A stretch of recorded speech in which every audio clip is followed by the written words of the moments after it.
ঘড়িতে সকাল 8:45। শ্রাবণ তখন শান্তিতে ঘুমাচ্ছে। এই শান্তি কারো একজনের সহ্য হলো না। সেটা আর কেউ নয়, চাচাতো ভাই শিহাব। ভাইয়া উঠো, সকাল হয়ে গেছে, আম্মু তোমাকে ডাকতেছে। ভাইয়া শিহাব, সকালবেলা একদম ফাইজলামো করবি না।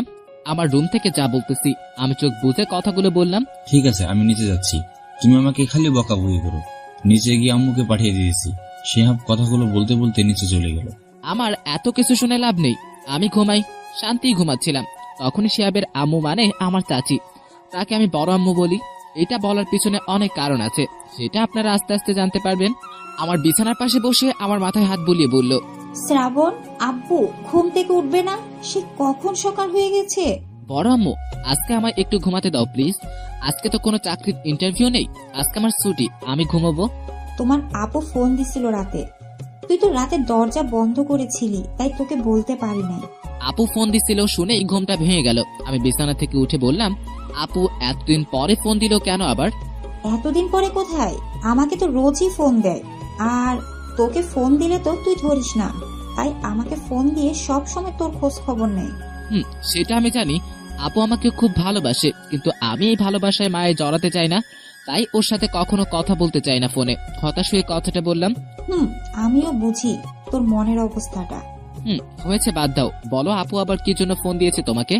আগামী সপ্তাহে তোর আপু বিয়ে ঠিক হয়েছে। কথাটা শুনে অনেক বেশি রাগ হলো, আর সাথে অনেক অবাকও হলাম। বেশ ভালো জমে উঠেছে খেলা। আমার নিজের বোনের বিয়ে, আর আমি খবর পাই বিয়ের 1 সপ্তাহ আগে। চমৎকার। তো আমি কি করতে পারি? তোকে কাল সকালে যেতে বলেছে তোদের বাড়িতে। 1 মিনিট, ওটা আমার বাড়ি না। আর কে যেতে বলেছে? তোর আপু যেতে বলেছে। তাকে বলে দিও আমি যেতে পারবো না। তুই না গেলে সে নাকি বিয়েই করবে না। এখন তুই যাবি কি না যাবি সেটা তোর ব্যাপার। আমি বাবা এইসবের ভিতরে নেই। তোদের ভাই বোনের ব্যাপার। আমি নিচে যাই, রান্নাটা শেষ করি। বড় আম্মু এটা বলে নিচে গেল। বড় আম্মু খুব ভালো করে জানে আমি আপুর কথা ফেলতে পারবো না, তাই সে নিশ্চিন্তে ভাবে চলে গেল। আমিও সবার মতো চাই আমার বোন ভালো থাকুক, ভালো একজন স্বামী পাক, কিন্তু পরিবারের জন্য সেটা আর হলো কই। খুব রাগ হচ্ছিল। নিজের বোনের বিয়ের খবর এত পরে পেলাম। আমি জানি আমার আপু যেটা বলে সেটা করেই ছাড়ে, তাই আমাকে যেতে হবে। না গেলে হয়তো দেখা গেল বিয়েটাই করলো না। তাই ঠিক করলাম বাসায় যাব, গিয়ে আগে ছেলেটার খোঁজ নিব, মানে আপুর সাথে যার বিয়ে ঠিক হয়েছে। শত হলেও আমার নিজের বোন। যদি একটা খারাপ ছেলের সাথে বিয়ে হয় তাহলে সেটা তো আমার বোনকে ভোগ করতে হবে। আমি জানি আব্বু ছোট চাচা কোনোদিনই খারাপ ছেলে ঠিক করবে না, তারপরেও নিজে গিয়ে দেখব। তাই ঠিক করলাম কালকে সকালে রওনা দিয়ে বাসায় যাব। আপনারা হয়তো সবটাই বুঝতেছেন না, আমি সবকিছু খুলে বলতেছি। না, সবকিছু খুলে পরে বলবো, আগে আমার পরিচয়টা দেই। আমি শ্রাবণ আহমেদ ইমন। পড়ালেখা শেষ করে ভেবেছিলাম চিল করব, কিন্তু বড় আব্বুর কারণে মানে চাচা, সেটা আর হলো কই। একটা চাকরি পেয়েছি, তবে সেটা আমার নিজের যোগ্যতার কারণেই পেয়েছি। কিসের চাকরি করি সেটা অজানাই থাক। আমি থাকি আমার বড় চাচুর কাছে, মানে আমার বড় আব্বুর সাথে ঢাকার একটা ফ্ল্যাটে। বাসায় আমরা 4 জন, আমি, বড় আব্বু, বড় আম্মু এবং তাদের ছেলে শিহাব। বয়স বেশি না, সবেমাত্র ক্লাস 5-এ পড়ে। বড় আব্বুর নিজের একটা অফিস আছে, সে নিজেই অফিস সামলায়। আমাকে যেতে বলে কিন্তু আমি যাই না। আর আপাতত এইটুকু জেনে রাখুন, আমার নিজের পরিবার আছে, আব্বু আর বড় একটা বোন। তাদের সাথে থাকি না প্রায় 4 বছর। না থাকার কারণ পরে বলবো। পরিচয় পর্ব এই পর্যন্তই। আমি ফ্রেশ হয়ে নিচে গিয়ে দেখি বড় আব্বু আর শিহাব খাবার টেবিলে বসে আছে। আমাকে বড় আব্বু দেখে বলল, তা কি সিদ্ধান্ত নিলে? খুলনা যাচ্ছিস কালকে? কি আর করবো তুমি বলো। আমি না গেলে দেখা গেল বিয়েটাই আর হলো না, তাই বাধ্য হয়ে যেতে হচ্ছে। তবে বিয়েটা শেষ হলেই চলে আসবো। আমি খাবার টেবিলে বসে বললাম। তখন শিহাব আমাকে বলল, ভাই আমাকে নিয়ে যাবা না? আমি যেতে চাই আমার বাড়ি। আরে ভাই, তোকে কিভাবে নিয়ে যাব? আমি নিজেই আছি ভীষণ প্যারায়। তার চেয়ে বরং আমি ওখান থেকে এসে আমি আর তুই দুজন মুভি দেখতে যাব। ওকে ভাইয়া, মনে থাকে যেন। ওকে। আমাদের কথা বলার মাঝে বড় আম্মু আমাদের সামনে খাবার নিয়ে আসলো। আরো কিছু টুকটাক কথা বলে খাবার টেবিল থেকে চলে আসলাম। বড় আব্বু অফিসে চলে গেলেন, আর বড় আম্মু শিহাবকে নিয়ে স্কুলের দিকে চলে গেল। বাসায় একা একা ভালো লাগতেছিল না, তাই শাওনকে ফোন দিলাম। কিছু সময় রিং হবার পরেই ফোন ধরলো। হ্যালো বন্ধু, কই তুই? অফিসে বসে আছি, কোনো কাজ নাই, ল্যাপটপে মুভি দেখতেছি। শালা, তোদের বস তো সেই মাপের লোক। সেটা আর বলতে, সেই মাপের লোক না হলে কি আর বসে থাকার সুযোগ পাই? তুই কোথায় আর কি করিস? আমি বাসায় একা একা বের হচ্ছিলাম, তাই তোকে ফোন দিলাম। আগে বলবি না? তুই বরং আমার অফিসের সামনে আয়। কেন?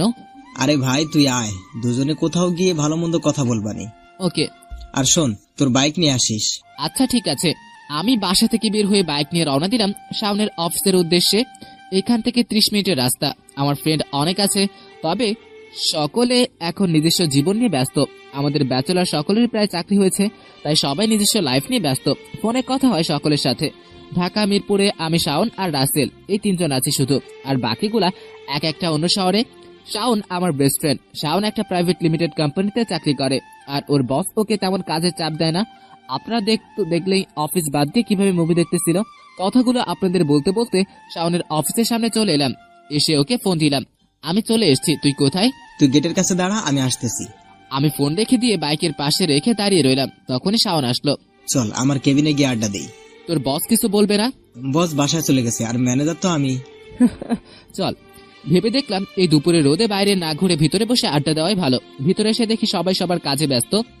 আমরা সেদিকে খেয়াল না করে শাওনের কেবিনে ঢুকে গেলাম। তখন শাওন বলল, এবার বল কি খবর, আর তোর চাকরির কি হলো? ভালোই যাচ্ছিল, তবে কালকে খুলনা যেতে হবে। হঠাৎ করে খুলনা কেন? বাসায় যেতে হবে, আপুর বিয়ে 1 সপ্তাহ পরে।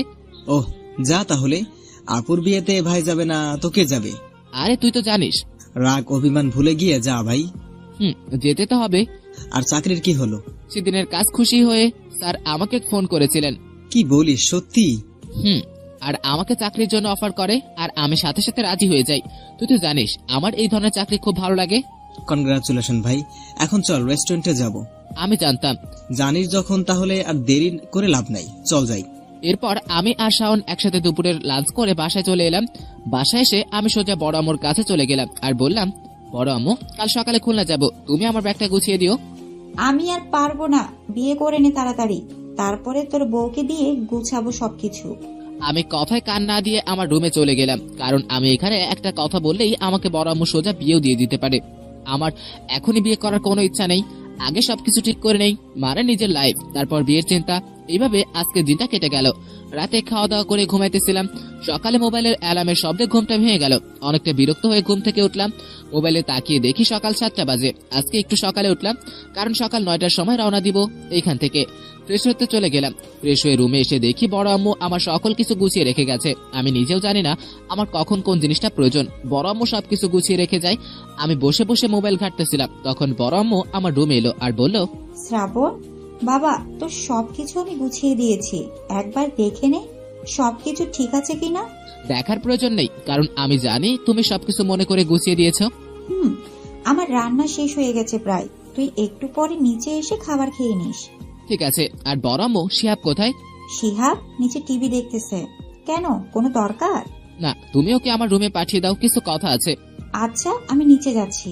বলে বড় আম্মু নিচে চলে গেল। শিহাব আমার পাশে এসে বসে আমার মোবাইলের দিকে চেয়ে বলল, ভাইয়া, আমি তো তোকেই খুঁজছি। কি হয়েছে বলো? আমি তো খুলনা যাব একটু পরে, তো তোর জন্য কি নিয়ে আসবো খুলনা থেকে? চকলেট আনবা, অনেক অনেক চকলেট। কি চকলেট? চকলেট তো মেয়েরা খায়। আমি শিহাবকে মজা করে বললাম। তো কি হয়েছে, আমার চকলেট ভালো লাগে তাই আমি খাবো, তাতে তোমার কি? আচ্ছা ঠিক আছে, তোর জন্য শুধু চকলেট আনবো। ওকে। এরপর আমি আর শিহাব নিচে চলে গেলাম। আমাকে বড় আম্মু দেখে বলল, খাবার রেডি, এই নে খেয়ে নে। বড় আব্বু আমার সাথে খাবার খেতে বসলো আর বলল, শ্রাবণ, তুই চাকরিতে জয়েন করতেছিস কবে? বলতে পারি না, তবে খুব তাড়াতাড়ি। আর কোন জেলায় তোকে নিয়োগ করা হবে? সেটা এখনো বলে নাই, 3-4 দিনের মধ্যে জানিয়ে দেবে বলেছে। ভালো। আর শোন বাবা, বাড়িতে গিয়ে কোনো ঝামেলা করিস না। তুই তো জানিস আমাদের পরিবার বহুকাল থেকেই এমন। চেষ্টা করব। খাবার খেয়ে আমি রুমে চলে এলাম। বসে বসে ভাবতে লাগলাম, আমি তো আমার আব্বুর কাছে খুবই খারাপ, বখাটে বেয়াদব, বেকার একটা ছেলে। তাই সেখানে শুধু শুধু ভদ্রভাবে গিয়ে কি হবে? আমি যেহেতু খারাপ, তাই খারাপ ভাবেই না হয় গেলাম সেখানে। মনে মনে সিদ্ধান্ত নিলাম, আগে সেই বখাটে সাজে যাব। আব্বুর সামনে আলমারি থেকে একটা প্যান্ট এবং শার্ট বের করলাম। প্যান্টের অনেকাংশ ছেঁড়া, ছেঁড়া বলতে বর্তমান যুগের স্টাইল। আর এইসব স্টাইল আমার আব্বুর সামনে চলে না। আমি কখনো এমন ভাবে থাকি না। তবে যেহেতু আব্বু আমাকে এমনটা ভাবে, তাই তার সামনে এমন ভাবে যাওয়া ভালো। তবে শার্টের স্টাইল ঠিক আছে। আয়নার সামনে গিয়ে মাথার চুলগুলোর দিকে তাকালাম, সবকিছু ঠিক আছে, তবে একটু ভদ্র ভদ্র লাগতেছে। তাই চুলে জেল দিয়ে সেগুলোকে উপরের দিকে খাড়া করে দিলাম। এবার কিছুটা নায়ক নায়ক ভাব এসছে। এরপরে পায়ের জুতা মানে লোফার পরে নিলাম, আর চোখে সানগ্লাস দিলাম। সবকিছু ঠিক আছে, প্যান্ট শার্ট জুতা সানগ্লাস সবকিছু ওকে। এরপর কাঁধে ব্যাগ নিয়ে রুম থেকে বের হয়ে নিচে ড্রয়িং রুমে চলে এলাম। বড় আম্মু নিচে বসেছিল, আমাকে দেখেই দাঁড়িয়ে গেল। দেখে বোঝা যাচ্ছে অনেক অবাক হয়েছে। তখন বলল, দেখতে তো ভালোই লাগছে, যে কোনো মেয়ে আমার ছেলের গলায় চলে যেতে চাইবে। তবে তবে কি, নিজের প্রশংসা শুনে খুব ভালো লাগতেছিল, কিন্তু এর মাঝে আবার তবে কেন? কিন্তু ওই বাড়িতে তো এইরকম সাজ চলে না। আমি তো এই জন্যই এতদিন পরে এমন স্টাইল নিলাম। তোর মনে যে কখন কি চলে কে জানে। বড় আম্মু, এখন আমি আসি। বড় আম্মু আমার কাছে এসে আমার কপালে একটা চুমু দিয়ে বলে, সাবধানে যাস, আর পৌঁছে আমাকে ফোন দিস। রাস্তাঘাটে কোনো ঝামেলার ভিতরে যাস না। ওকে বড় আম্মু, তোমার চিন্তা করতে হবে না। এরপর আমি বড় আম্মু আর শিয়াবের কাছ থেকে বিদায় নিয়ে বাইরে বের হলাম। বাইরে এসে বাইক স্টার্ট দিলাম। রাস্তা দিয়ে যেতে যেতে চলুন আপনাদেরকে সবটা ক্লিয়ার করে দেই। আমার আসল বাসা খুলনা। সেখানে আমার আব্বু আর নিজের একটা বোন আছে। আমার আম্মু অনেক আগে মারা গেছে। লোকের কাছে শুনেছিলাম আমার জন্মের সময় নাকি আম্মু এই পৃথিবী থেকে চলে যান, যার কারণে আব্বু আমাকে একটু অন্য চোখে দেখতো। এরপর একটা ঝামেলার কারণে আজ থেকে 4 বছর আগে আমি বাসা থেকে রাগ করে চলে আসি সোজা ঢাকা। ঢাকায় এসে কোথায় যাব, কি করব কিছুই বুঝতেছিলাম না। এক বন্ধুর সাহায্যে একটা বাসায় উঠেছিলাম, আর একটা পার্ট টাইম জব ও সেই বন্ধু খুঁজে দিয়েছিল। আমার ভাগ্য অনেকটাই ভালো ছিল, যার কারণে আমার বড় চাচুর সাথে দেখা হয়ে যায়। আমি তাকে সবকিছু খুলে বলি। এরপর বড় আব্বু মানে চাচু সোজা আমাকে তার বাসায় নিয়ে যায়। এরপর সেখান থেকে পড়াশোনা শেষ করি। আর চাচুর সঙ্গে আমাদের পরিবারের কোনো যোগাযোগ নেই, কারণ অনেক বছর আগে একটা ভুলের জন্য নাকি তাকে বাসা ছাড়তে হয়। এরপর সে ঢাকায় আসে। আস্তে আস্তে নিজের পায়ে দাঁড়িয়ে সবকিছু করতে করতে এখন একটা অফিসের মালিক। আপনাদেরকে সবকিছু বলতে বলতে অনেক রাস্তা পার করে চলে এসেছি। দুপুর হয়ে গেছে। হাতের ঘড়ির দিকে তাকিয়ে দেখি দুপুর 12টা বেজে গেছে। ক্ষুধা তেমন লাগে নাই, তারপরেও এই গরমের মাঝে শরীরটা একটু একটু ক্লান্ত মনে হচ্ছে। তাই একটা বাজার দেখে বাইক থামালাম। চারিদিকে চেয়ে দেখি অনেক রেস্টুরেন্ট আছে। আমি পরিষ্কার একটা রেস্টুরেন্টে ঢুকে পড়লাম। তবে রেস্টুরেন্টে লোকজন পুরো ভরা, মানে লাঞ্চ টাইম তো, তাই মনে হয় সকলে খাবার খেতে এসছে। কোন বেঞ্চও ফাঁকা নেই। ধুরশালা, এই রেস্টুরেন্টে ঢুকে বিপদে পড়ছি। চারিদিকে চেয়ে দেখি একটা বেঞ্চ ফাঁকা আছে, তবে সেই টেবিলে একটা মেয়েও বসে আছে। আমি মেয়েদের সাথে তেমন মিশি না, তারপরেও বাধ্য হয়ে ওখানে গিয়ে বসলাম। আমি বসে বাঁকা চোখে তাকিয়ে দেখলাম, বা অপরূপ চেহারা। মুখে কোনো মেকআপ নেই, সিম্পল চেহারা। চোখে হালকা কাজল দিয়েছে, ঠোঁটে হালকা লিপস্টিক। এক কথায় যে কারো নজর করার জন্য যথেষ্ট। আমি এই সব ভাবতেছি কেন, মনে মনে নিজেকে নিজেই কথাগুলো বলতেছিলাম। তখন একজন ওয়েটার এসে আমাকে বলল, স্যার কি খাবেন? একটা বার্গার আর ঠান্ডা 7 আপ দিয়ে যান। Okay sir. এই বলে ওয়েটার চলে গেল। সবকিছু ঠিক আছে, তবে মেয়েটার মুখে কোনো হাসি দেখতে পাচ্ছি না। কারণটা বুঝলাম না। ওই যে আগে বলেছি মেয়েদের সাথে তেমন কথা বলি না, তাই কিছু জিজ্ঞেস করলাম না। আমাকে খাবার দিয়ে গেল। আমি মন দিয়ে খেতে লাগলাম। হঠাৎ মেয়েটা আমাকে বলে উঠল, একটা হেল্প করতে পারবেন? জি বলুন, কি সাহায্য করতে পারি? আমাকে কিছু টাকা ধার দিতে পারবেন? ঠিক বুঝলাম না। আসলে আমি বাসায় যাওয়ার জন্য ঢাকা থেকে রওনা দিয়েছিলাম বাস করে। দুপুরে ক্ষুধা লাগার কারণে এই রেস্টুরেন্টে আসি খাবার খেতে, কিন্তু আমার খাওয়ার পরে বিল দিতে গিয়ে দেখি আমার পার্স নেই। মনে হয় কোথাও পড়ে গেছে বা কোনো চোর চুরি করে নিয়ে গেছে। আমি এখানে কাউকেই চিনি না, আর আমার মোবাইলের ব্যালেন্সও শেষ। আমি এখন কি করব বলুন? একসঙ্গে এতগুলো কথা বলে মেয়েটা কেঁদে দিল। বুঝলাম যে মেয়েটি খুব বিপদে পড়েছে। আর এই কেমন মেয়ে যে কিনা এটুকু সমস্যায় পড়েই কেঁদে দিচ্ছে। আমি স্বাভাবিকভাবে বললাম, আপনি শান্ত হন। আমি পকেট থেকে একটা টিস্যু পেপার তাকে দিয়ে বললাম। এরপর আমি ওয়েটারকে ডেকে বললাম, এই নিন ডেবিট কার্ড, এখান থেকে আমার আর ওনার বিল রাখেন। Okay sir. এটা দেখে মেয়েটা অনেকটা নিশ্চিন্ত হলো। চোখ মুখে দেখে বোঝা যাচ্ছে। আমি বললাম, আপনার বাসা কই, মানে কোথায় যাবেন? খুলনা। কিন্তু কিভাবে যাব কিছু বুঝতেছি না। আমার সাথে আসুন। এইটা বলে আমি রেস্টুরেন্ট থেকে বাইরে চলে এলাম, কারণ আমি জানি মেয়েটা যে ভীতু, তাতে সে আমার পিছে আসবে শিওর। যেমন ভাবছিলাম তেমনই মেয়েটা আমার পিছে পিছে আসতেছে। আমি সোজা বাইকে উঠলাম। মেয়েটা আমার সামনে এসে প্রশ্নসূচক ভাবে দাঁড়িয়ে আছে। আমি সেটা দেখে বললাম, আমিও খুলনা যাব, আমাকে বিশ্বাস করে উঠতে পারেন বাইকে। আপনাকে আপনার বাসা পর্যন্ত পৌঁছে দিব না। কিন্তু যদি... থাক, আর বলা লাগবে না, আমি যাই, আপনি থাকেন। না না, আমি উঠতেছি। এরপর আমি বাইক স্টার্ট দিয়ে বাইক চালাতে শুরু করলাম। বাইকে বসে মেয়েটার সম্পর্কে সবকিছু জেনে নিলাম। নাম নীলা, ঢাকায় হোস্টেলে থেকে পড়াশোনা করে অনার্স 2য় বর্ষে। তার পরিবার নাকি খুলনা থাকে। 6 দিন পরে নাকি তার ভাইয়ের বিবাহ, তাই বাসার উদ্দেশ্যে রওনা হয়েছে। কিন্তু পথে তো জানেন কি হয়েছে। প্রায় 2 ঘন্টা পরে খুলনা চলে এলাম।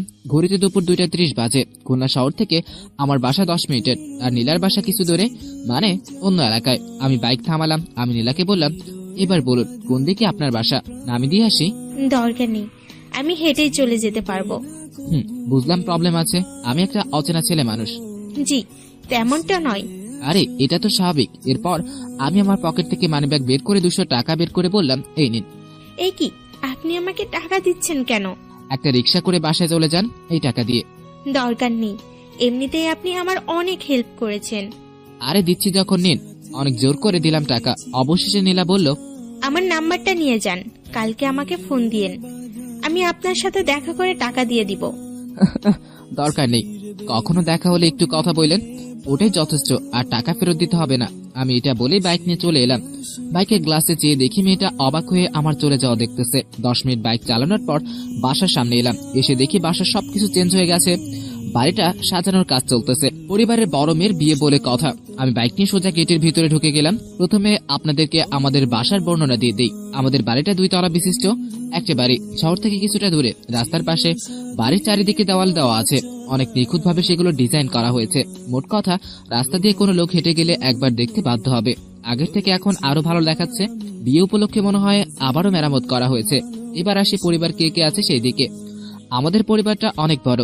আমার আব্বুরা মোট 3 ভাই এবং 1 বোন। বড় আব্বু সকলের বড়, কিন্তু তিনি থাকেন না, কারণ আপনারা জানেন। আর বাকি থাকে আমার আব্বু এবং ছোট চাচু। ছোট চাচুর 2 ছেলে 1 মেয়ে।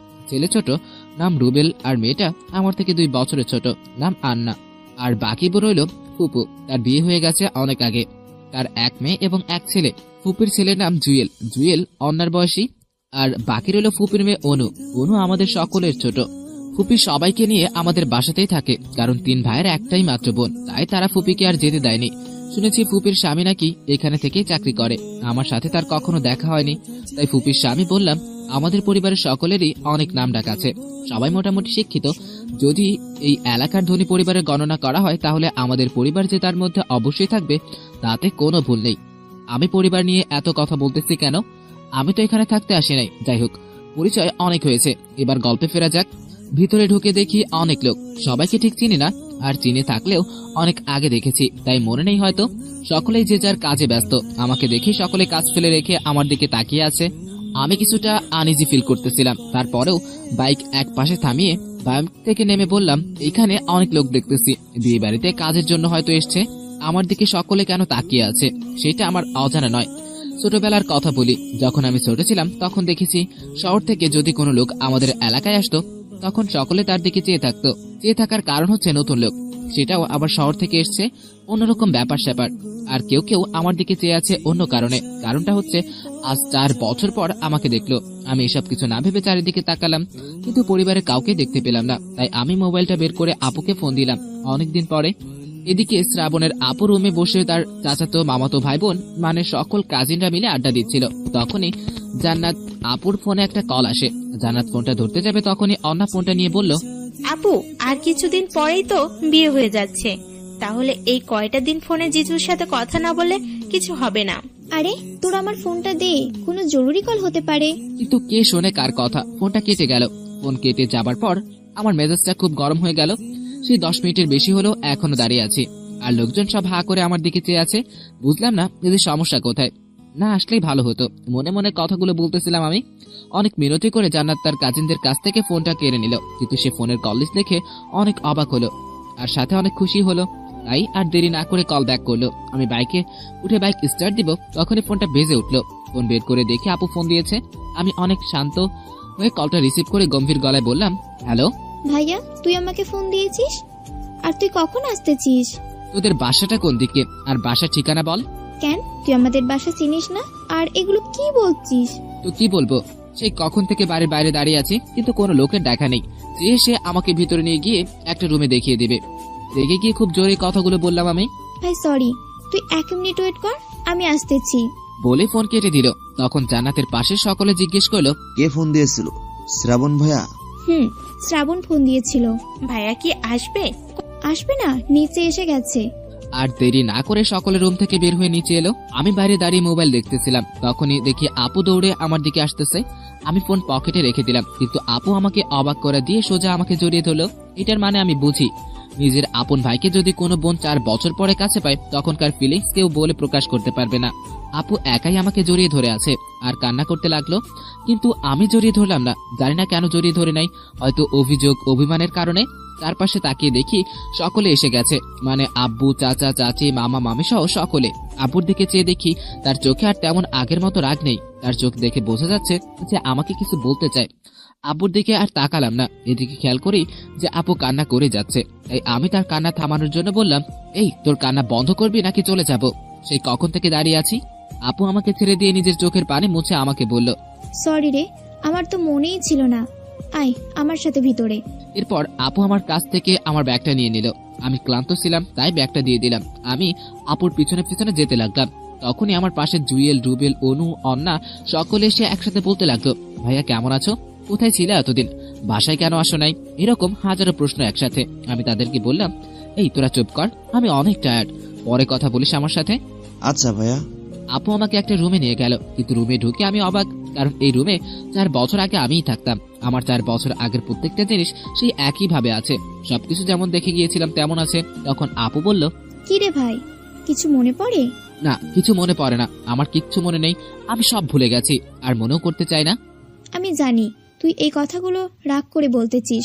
আমার কোনো রাগ নেই কারোর উপরে। আচ্ছা ঠিক আছে, তুই অনেক ক্লান্ত, ফ্রেশ হয়ে নিচে খেতে আয়। আমি এখন খাবো না। আচ্ছা তুই যেটা ভালো বুঝিস, ফ্রেশ হয়ে তাহলে ঘুমিয়ে নে। তখন পিচ্চি অনু বলল, ভাইয়া আমি তোমার কাছে থাকবো। আমি এতক্ষণ কারোর দিকে খেয়াল করি নাই, সকলে অনেক বড় হয়ে গেছে। অনু অনেক বড় হয়েছে, কিন্তু ওর আমাকে মনে আছে সেই কবে ছোটবেলায় দেখেছে। যাই হোক, কেউ তো মনে করে রেখেছে আমাকে। তখন অনুকে আপু বলল, অনু, ভাইয়াকে এখন বিরক্ত করা চলবে না, ভাইয়া অনেক ক্লান্ত, পরে কথা বলবা। ওকে আপু। চলো চলো, সবাই নিজের কাজে যায়, পরে শ্রাবণের সাথে কথা হবে, ও আগে ঘুমিয়ে নিক। এরপর আপু আমার দিকে চেয়ে একটা মিষ্টি হাসি দিয়ে সকলকে নিয়ে চলে গেল। আমি আপুর এই মিষ্টি হাসি আজ প্রায় 4 বছর পরে দেখলাম, মনটা জুড়িয়ে গেল। আমি চাই আমার আপু যেন সব সময় এমনই খুশি থাকে। বড় আম্মুর পরে একমাত্র আমার আপুই জানে আমার কখন কি দরকার। আমি আর কিছু চিন্তা না করে ফ্রেশ হতে গেলাম। ফ্রেশ হয়ে এসে কোনো দিকে না চেয়ে বিছানায় শুয়ে পড়লাম। কিছুক্ষণের মধ্যেই ঘুমিয়ে গেলাম। কিছু সময় ঘুমানোর পর হঠাৎ কারো ফোনের শব্দে আমার ঘুম ভেঙে গেল। বিছানা থেকে উঠে মোবাইলে তাকিয়ে দেখি বড় আম্মু ফোন দিয়েছে। আমি দেরি না করে ফোনটা রিসিভ করলাম। হ্যালো বড় আম্মু, চিন্তা করতে হবে না, আমি বাসায় ঢুকেছি অনেক আগে। ওহ, তা তোর কি কথা ছিল? বাসায় পৌঁছে আমাকে ফোন দিয়ে বলবি বলেছিলি। বড় আম্মু, আমার মনে ছিল না, সরি। দুপুরে খাবার খেয়েছিস? না বড় আম্মু, তুমি জানো না, এখানে এসে আমার মেজাজ পুরো খারাপ হয়ে গিয়েছিল। কেন, কি হয়েছে? সবটা খুলে বলতে লাগলাম। আর বড় আম্মুর সাথে কথা বলতে বলতে চোখে মুখে পানি দিয়ে রুম থেকে বের হলাম। ফোনে কথা বলতে বলতে কেন জানি না বড় আম্মুর সাথে কথা যেন শেষ হতেই চায় না। তখন নিচে চেয়ে দেখি সকলে বসে আছে আর আড্ডা দিচ্ছে। আমি নিচে গেলাম না, অনেকদিন বাড়ির সাথে যাওয়া হয় না, তাই ফোনে কথা বলতে বলতে সাদে চলে এলাম। বড় আম্মুর সাথে কথা শেষ করে ফোন রেখে দিলাম। সাদে অনেকদিন আসা হয় না, সাদের পরিবেশে অনেকটা বদলে গেছে। ছাদের এক পাশে কতগুলো ফুল গাছ দেখতে পেলাম। আমি আবার গোলাপ ফুল একটু বেশি পছন্দ করি, আর এখানে 2টা গোলাপ গাছ আছে। আমি সেখানে গিয়ে গোলাপ ফুলগুলোকে ভালো করে দেখতে লাগলাম। বাসার উত্তর পাশ থেকে হালকা হালকা বাতাস আসতেছে। আহা, সে কি ফিলিংস বলে বোঝানো যাবে না। ছাদের আরেক পাশে চেয়ে দেখি একটা দোলনা আছে এবং সাথে কিছু চেয়ার। আমি যখন বাসায় থাকতাম তখন এগুলো কিছুই ছিল না। আমি গিয়ে সেখানে বসলাম। দোলনায় বসে রাস্তা দেখা যায়, সেখানে দেখতে পেলাম রাস্তা দিয়ে কিছু পোলাপান হেঁটে যাচ্ছে, হয়তো এই এলাকারই ছেলে পেলে। তখনই আমার সেই বাল্যকালের বন্ধুগুলোর কথা মনে পড়ে গেল। যখন এই বাসায় থাকতাম তখন কত কিছুই না করেছে ওদেরকে নিয়ে, সেই স্মৃতি কোনো দিনই ভোলা নয়। সকলের সাথে মোটামুটি যোগাযোগ আছে ফেসবুকের মাধ্যমে, কিন্তু অনেকদিন সরাসরি দেখা করা হয় না। যেহেতু এখন আমি এখানে কিছুদিন থাকবো, তাহলে ওদের সাথে এই দিনগুলোতে মজা করা যাবে। ফোনে সকলের নাম্বার আছে। আমি প্রথমে আরিফকে ফোন দিলাম, সাথে সাথেই রিসিভ করলো আরিফ। কিরে ভাই, কেমন আছিস? আরে ভাই, তোদেরকে ছাড়া ভালো থাকি কেমনে? সেটা তো দেখতেই পাচ্ছি, আঙ্কেলের সাথে রাগারাগি করে আমাদেরকে ঠিকই ছেড়ে দিব্যি আছিস। আরে ভাই, যেখানেই থাকি না কেন তোদের ভুলে থাকা সম্ভব নয়। এটা তুই ঠিকই বলেছিস। এখন কি পড়াশোনা করিস নাকি চাকরি করিস? বেকার ভাই, পড়াশোনা আমার দ্বারা হয় না। হারামি, ভেবেছিস কি আমি কিছুই জানি না? আমি সব জানি। তোর পড়াশোনা শেষ, এখন বসে আছিস। তোকে কে বললো? কেন মনে নাই? 1 মাস আগে ফোনে কথা হয়েছিল আমার সাথে, তখন বলেছিলি। ও শিট, আমি মুরগি বনে গেলাম। সাকিব, আরমান, এগুলো কি খবর? আছে সবগুলো আমার কাছেই, আমি স্পিকারে দিচ্ছি, কথা বল। ওকে। কিরে মামা, কি খবর, কেমন আছিস? আরে মামা, সেই তোর খবর কি? ভালো না বাল, কোনো গফ নাই বয়সেও। তুই সেই আগের মতোই আছিস। তখন ওপাশ থেকে সাকিব বলল, ওকে রাখ, আমার সাথে কথা বল। আরে সাকিব ভাই না, ভাই ভালো আছেন? ওরে হারামি, সে আগের মতোই কথা বলছিস? ভাই, তোদের সাথে কাটানো সব কথাই মনে পড়ে খুব। সেটা তো আমাদের উপরে। তুই এক কাজ কর, খুলনা চলে আয়, এসে হোটেলে থাকিস, বাসায় যাওয়া লাগবে না। তাও একবার আয় ভাই। দেখি কি করি। এখনই বলবো না যে আমি খুলনায়, মানে আমার বাসায় আছি, সোজা গিয়ে সারপ্রাইজ দিব। দেখি না, আসতে হবেই। তোরা এখন কোথায় আছিস? আরে কোথায় আবার, সেই আমাদের পুরনো স্কুল মাঠে আম গাছের নিচে বসে বসে আড্ডা দেই। ওহ আচ্ছা, রাখ তোরা, পরে ফোন দিচ্ছি। আরে শোন তো। কিছু বলার আগেই ফোন কেটে দিলাম। আমি জানি এখন ওরা আমার উপর খুব রাগ হবে, আর আমি ওদের সামনে গেলে সব ভুলে গিয়ে আমাকে জড়িয়ে ধরবে। ফোন কেটে দিয়ে পকেটে রেখে দিলাম। তখনই কেউ আমাকে শ্রাবণ বলে ডাক দিল। আমি পিছনে চেয়ে দেখি ছোট চাচা আর চাচি। আমি তাদেরকে দেখে স্বাভাবিকভাবে বললাম, বলো, কিছু বলবা? কিছু বলবো মানে? তুই এতদিন কই ছিলি? কিছু বলেছিস আমাদের কখনো? বাসায় আসিস নাই কেন? ভাইয়া না হয় রাগের কারণে খারাপ কিছু বলেছে, তাই বলে তুই আর আসবি না নিজের বাসায়? চাচা চাচি একসাথে অনেক অভিমান অভিযোগ নিয়ে কথাগুলো বলল। আর কিছু বলার আছে থাকলে বলতে পারো। তখন চাচি বলল, শ্রাবণ, তুই অনেক বদলে গেছিস, আগে তুই এমন ছিলিস না। আমি বাদে সবাই বদলে গেছে, আমি তো তেমনই আছি। তাহলে তুই আমাদের সাথে এমন ভাবে কথা বলতি না। কিছু বললাম না, শুধু একটা মুচকি হাসি দিয়ে নিচে আমার রুমে চলে এলাম। এই মুচকি হাসির কারণ শুধু আমি আর আমার বড় আব্বু আম্মু, আর কেউ জানে না। আমি টেবিলের উপর থেকে বাইকের চাবিটা নিয়ে বেরিয়ে গেলাম। নিচে এসে জুনিয়র গ্রুপের সাথে দেখা। তখন অনু বলল, ভাইয়া, ঘুম ভেঙেছে তোমার? হ্যাঁ মহারানী। তখন জুয়েল বলল, ভাইয়া তুমি কোথায় যাচ্ছ? তখন অন্না বলল, কোথায় যাবি তুই? এই অন্যার বাচ্চা দেখি একটুও বদলায় নাই, সে আগের মতোই আছে। আমি ওর থেকে বড়, তারপরেও আমাকে তুই করে বলতো, আর এখনো বলতেছে। তোকে বলতে যাব কেন? অন্না আমার কাছে এসে আমার চুল টেনে ধরলো। আমি খুব ব্যথা পাচ্ছিলাম। আগেও অন্না ঠিক এইভাবে আমার চুল টেনে ধরে আমাকে দিয়ে সব করিয়ে নিত, আর এখনো। বাহ, অনেক বড় চুল বানিয়েছিস, এখন ধরতে মজা হচ্ছে। এইবার বল, কোথায় যাচ্ছিস? তুই আমার চুল ছাড় আগে, তারপর বলবো। না, আগে বল। আমি স্কুল মাঠে যাব। আমিও যাব তাহলে। তোকে নিব না আমি, আমার কাজ আছে। না, আমি যাব না বলছি না। তুই কি করবি? দেখবি কি করব। আমাদের এই ঝগড়া সকলে দেখতে লাগলো আর হাসতে লাগলো। আর আমার সাথে এইভাবে কথা বলার সাহস কারও নেই। এই বাসা শুধু অন্যায় আমাকে বুঝে, তাই আমি আর ও সবসময় এমন মজা করতাম, আর অন্না এখনো তেমন করতেছে। তখনই আপু এলো সেখানে আর বলল, ভাই, কোথাও যাবি তুই এখন? কেন? সে কখন এসেছিস, এখনো কোনো খাবার মুখে দিস নাই তুই? আমার খিদে নেই, তুই খেয়ে নে। আমি জানি তুই আব্বুর উপরে রাগ করে আছিস, প্লিজ ভাইয়া খেয়ে নে। আমি জানি এখানে থাকলে আপু আমাকে যেভাবেই হোক খাবার খাওয়াবে, তাই এখানে আর না থাকাই ভালো। অন্না, তুই কি যাবি আমার সাথে? গেলে আয়। আমি আর কিছু না বলে বাইকে উঠলাম। কিছু সময় পরেই অন্না আমার পিছনে এসে বসলো। আমি সোজা বাইক চালিয়ে বাইরে চলে এলাম, আর সকলে ওখানে দাঁড়িয়ে চেয়ে রইল। তখন অন্না বলল, ওই, তুই এত রাগ দেখাচ্ছিস কেন? রাগ কই দেখালাম? তাহলে আপুর সাথে ওইভাবে কথা বললি কেন? আমার আপু আমি যেভাবে ইচ্ছে সেইভাবে কথা বলবো, তোর কি? ভালো। আর তুই এই বাইক পেলি কই? তাও আবার কেটিএম? চুরি করেছি, তো লাগবে নাকি? সবসময় শুধু মজা। আর তুই তো আগের থেকে অনেক স্মার্ট হয়ে গেছিস। নিজের প্রশংসা শুনে খুব ভালো লাগতেছিল। এত খুশি হতে হবে না, তোর যে চেহারা, এতে কোনো মেয়ে পড়বে না। ওরে অন্যার বাচ্চা, তোর কপালে ঠাডা পড়বে, দেখে নিস। দুজনেই বাইকে বসে কথা বলতে বলতে পুরনো সেই স্কুল মাঠে চলে এলাম। স্কুলের বাইরে বাইক থামালাম। বন্ধুদের সামনে তো আর অন্নাকে নিয়ে যাওয়া সম্ভব না, তাই অন্নাকে বললাম, আমার ভিতরে একটা কাজ আছে, তুই এখানে বসে থাক। একা একা বসে থাকবো? তো কি করবি? তোর মোবাইলটা দিয়ে যা, গেম খেলি। কেন? আমার মোবাইল কেন? তোরটাই খেল। আমার ফোনে চার্জ নেই। ওকে। বাধ্য হয়ে মোবাইল দিয়ে আমি ভিতরে গেলাম। আমার যখন 12 বছর বয়স, তখন আমি প্রথম এই স্কুলে এসে 6ষ্ঠ শ্রেণীতে ভর্তি হয়েছিলাম। তখন এই স্কুলটি ছিল কাঠের, আর এখন বিল্ডিং এ পরিণত হয়েছে। কত বদলে গেছে সবকিছু। নতুন কয়েকটা ভবন উঠেছে, সবকিছু বদলে গেছে। তবে একটা জিনিস আগের মতোই আছে, সেটা হলো স্কুলের বাম পাশে সেই আম গাছটা। আমি ভিতরে প্রবেশ করে আম গাছের দিকে যেতে লাগতাম। দূর থেকে দেখতে পাচ্ছি কিছু ছেলে পেলে বসে আছে, আর একটু কাছে গিয়ে দেখি এরা আর কেউ না, এরাই আমার বাল্যকালের বেস্ট ফ্রেন্ড আরিফ, সাকিব, আরমান। আমি ওদের সামনে যাবার পর সকলে আমার দিকে একবার তাকালো। কিছু সময় তাকিয়ে থাকার পরেই হঠাৎ করে তিনজনে একসাথে দৌড়ে এসে আমাকে জড়িয়ে ধরলো। এভাবে কিছু সময় থাকার পরে সবাই ঠিক হয়ে দাঁড়ালো। সাকিব আমার মুখে হাত দিয়ে দেখতে লাগলো আর বলল, এ ভাই, আরমানকে দেখ, এ কি আমাদের শ্রাবণ? আরমান আমার চুল টেনে টেনে বলতে লাগলো, দেখ তো, সেটাই মনে হচ্ছে। আমি আর দেরি না করে সাকিব আর আরমানকে উড়া ধুড়া কিল ঘুষি দিলাম। কিরে, এবার চিনতে পেরেছিস নাকি আরো কিছু করা লাগবে? না ভাই, আর কিছু দরকার নেই। আমাদের কাণ্ড দেখে আরিফ একা একা হাসতেছে। এটা দেখে আমরা তিনজন মিলে আরিফকে গণপিটুনি দিলাম। এই ভাই, তোরা আমাকে মাফ করে দে, আর কখনো হাসবো না।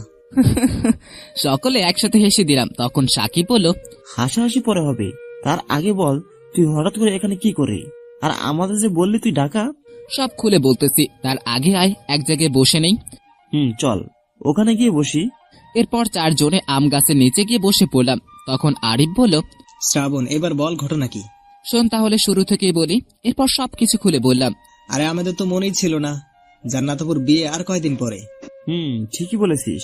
যাক, ভালো হয়েছে শ্রাবণ তুই এসেছিস, আমরা তো ভেবেছিলাম বিয়েতে যাব না। এবার আমি এসেছি, তোদের সবাইকে যেতে হবে। খুব মজা হবে। মজা পরে হবে, বিয়েতে অনেক মেয়ে আসবে, আমাকে একটা পটিয়ে দিবি প্লিজ। সারা লুচ্চা, সব জায়গায় খালি লুচ্চা আমি। আরে রাগ করিস না, এবার তোকে একটা মেয়ে পটিয়ে দিব নে। শিওর? হ্যাঁ রে শিওর। তখন সাকিব বলল, শ্রাবণ তুই তো শালা শহরে থেকে অনেক হ্যান্ডসাম হয়ে গেছিস। পোড়া হিরো আলম, আমি মজা করে। তুই সব সময় মজা করিস। এইভাবে অনেক সময় আড্ডা দেওয়ার পরে অন্যার কথা মনে পড়ে গেল। ও তো স্কুলের বাইরে একা একা বসে আছে, তাই সবাইকে বিদায় জানিয়ে স্কুলের বাইরে চলে এলাম। অনেকদিন পরে বন্ধুদের সাথে আড্ডা দিয়ে খুব ভালো লাগতেছে। বাইরে এসে দেখি মহারানী বাইকের উপর বসে মোবাইল চালাচ্ছে। দেখে মনে হচ্ছে বাইক তার নিজের, খুব ভাবে আছে। আমি অন্যার কাছে গিয়ে চুলে একটা টান দিয়ে বললাম, ওই কি করিস? বসে বসে আকাশের তারাগুনি। আর এতক্ষণে তোর কাজ হলো? সরি রে, বন্ধুদের সাথে অনেকদিন পরে কথা হলো তো, তাই দেরি হয়ে গেল। বড় চাচি ফোন দিয়েছিল। কি? তুই আমাকে আগে বলবি না? কি বলেছে? তেমন কিছু বলে নাই, শুধু তোর খেয়াল রাখতে বলেছে এই কয়টা দিন। ওরে আমার কপাল রে। চল রেস্টুরেন্টে যাই, তুই তো সেই সকালে খেয়েছিস। চল, খুব ক্ষুধা লাগছে। বন্ধুদের সাথে আড্ডা দিতে গিয়ে ক্ষুধা হারিয়ে গিয়েছিল। আমি আর অন্না ভালো একটা রেস্টুরেন্টে গিয়ে কিছু খেয়ে নিলাম। রেস্টুরেন্টের বিল যখন দিতে যাব, তখন বিলটা অন্না দিয়ে দিল। আমি অন্নাকে বাইরে এসে বললাম, বিল তুই দিতে গেলি কেন? আমি তো দিতে পারতাম। ভাব কম নে তুই টাকা কই পাবি? চাকরি তো আর করিস না। বলেছিলাম না, এই বাসে শুধু এই অন্যায় আমাকে বুঝতো, কাউকে বলি নাই যে আমি কি করি। সবাই জানে আমি বেকার। সেটা মাথায় রেখেই অন্না রেস্টুরেন্টের বিল দিয়ে দিল। তুই তাহলে বুঝেছিস। এরপর আমি আর অন্না বাইকে উঠে বাসার দিকে রওনা দিলাম। বাইকে উঠে আরেক বিপদে পড়লাম। অন্না আমার মাথা খেয়ে ফেলতেছে এক কথা বলে। আমি একটা জিনিস দেখে খুব অবাক হলাম। কোন জিনিস? তোর ফোনে কোনো মেয়ের নাম্বার খুঁজে পেলাম না, মানে তোর কোনো গপ খুঁজে পেলাম না। তো শালা খ্যাত, তোকে আবার কে ভালোবাসবে? ওই শোন, আমি ইচ্ছে করলে 10টা গফ একসাথে রাখতে পারি। ভাব কম নেই, আমি জানি কার কেমন মুরদ আছে। অন্না এইভাবে সারা রাস্তা আমাকে উল্টাপাল্টা বলতে বলতে এসছে। এই মেয়ের আগের মতোই আছে।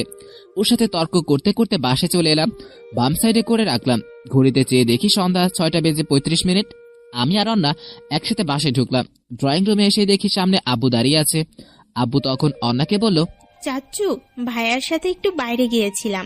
তুই জানিস না আমাদের বাসায় সন্ধ্যার পরে মেয়েদের বাইরে থাকা নিষেধ? সরি চাচ্চু। পরে যেন আর এমন না হয়। আমি চাই না এক বগাটে ছেলের কারণে আমাদের পুরো পরিবারের নিয়ম বদলে যাক। আমি এতক্ষণ ধরে কথাগুলো শুনতেছিলাম, কিন্তু এই কথাটা শোনার পর ভেবেছিলাম জবাব দিব, কিন্তু বড় আব্বুর কথা মনে করে কিছু বললাম না। সোজা পাশ কাটিয়ে উপরে আমার রুমে চলে এলাম।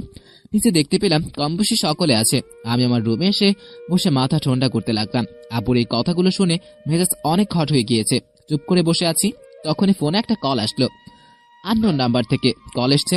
আমি কিছু না ভেবে রিসিভ করলাম। হ্যালো স্যার, আমি সিয়াম আহমেদ, আপনার সহকারী হিসেবে জব পেয়েছি। ও হ্যাঁ, বলুন। স্যার, আইজিপি স্যারের সাথে আমার কথা হয়েছে একটু আগে। স্যার কি কিছু বলেছেন? স্যার, আপনার পোস্টিং করে দিয়েছে একটি জেলায়। কোন জেলায়? স্যার, খুলনা জেলায়। ও, ভালো হয়েছে। স্যার, আপনার যখন ইচ্ছা তখনই আপনি জয়েন করতে পারেন, সমস্যা নেই। আচ্ছা, আপনার সাথে পরে কথা বলতেছি, এখন রাখি, একটু কাজ আছে। Okay sir. এরপর আমি ফোন রেখে দিলাম। যাক, ভালো হয়েছে আমার পোস্টিংটা খুলনা হয়েছে। আমি তো মনে মনে এটাই চাইতেছিলাম। এবার খেলা জমে উঠবে। আর আমি কোনো চাকরিতে জয়েন করতেছি সেটা না হয় পরেই বললাম। মনটা অনেক ফ্রেশ লাগতেছে। তখন আপু আমার রুমে এলো। ভাই, মন খারাপ করিস না, তুই তো জানিস আব্বু এমনই। আমি তাদের কথাই কিছু মনে করিনি। তা আমার আপন, আর আব্বু তো আমাকে তার সন্তান বলে মনে করে না। ভাই, তুই ওইভাবে বলিস না, তুই জানিস না আব্বু তোকে অনেক ভালোবাসে, কিন্তু প্রকাশ করে না। আমি এই 4টা বছর দেখে আসছি আব্বুকে, তার মুখে এই 4টা বছরে আমি কোনো হাসি দেখি নাই, কিন্তু আজকে দুপুরে তাকে আমি মন খুলে হাসতে দেখেছি। আর এটার কারণ হয়তো তুই। এইসব বাদ দে, আর কিছু বলার থাকলে বল। আমি জানতাম ভাই তুই আমার কথা ঠিকই ডাকবি, আর তুই ঠিকই তাই করলি। আজ 4 বছর পর তুই নিজেই বাড়িতে এলি। আপু মোবাইল থেকে একটা পিক বের করে আমার সামনে ধরলো। এই দেখ, এটা তো দুলা ভাই, এর সাথে আমার বিয়ে ঠিক হয়েছে। দেখতে তো ভালোই, তবে দেখতে ভালো হলেই যে ছেলে ভালো তার কোনো গ্যারান্টি নেই। তাই আমি বললাম, আমার ফোনে পিকটা সেন্ড করে দে। তোর মোবাইল দে। এই নে। কিছু সময় পরে আপু বলল, বিকেলে বাইরে খেয়েছিস ভালো কথা, রাতে কিন্তু সকলে বসে একসাথে খাবো। সেটা সম্ভব নয়। ঠিক আছে, তাহলে আজ থেকে আমিও রাতে আর খাবো না। এই তুই শুধু প্রত্যেক কথায় কথায় আমাকে ইমোশনাল ব্ল্যাকমেল করিস কেন বলতো? তা না হলে তো তুই আমার কোনো কথাই শুনিস না। আমার সোনা ভাই, আমি নিচে যাই।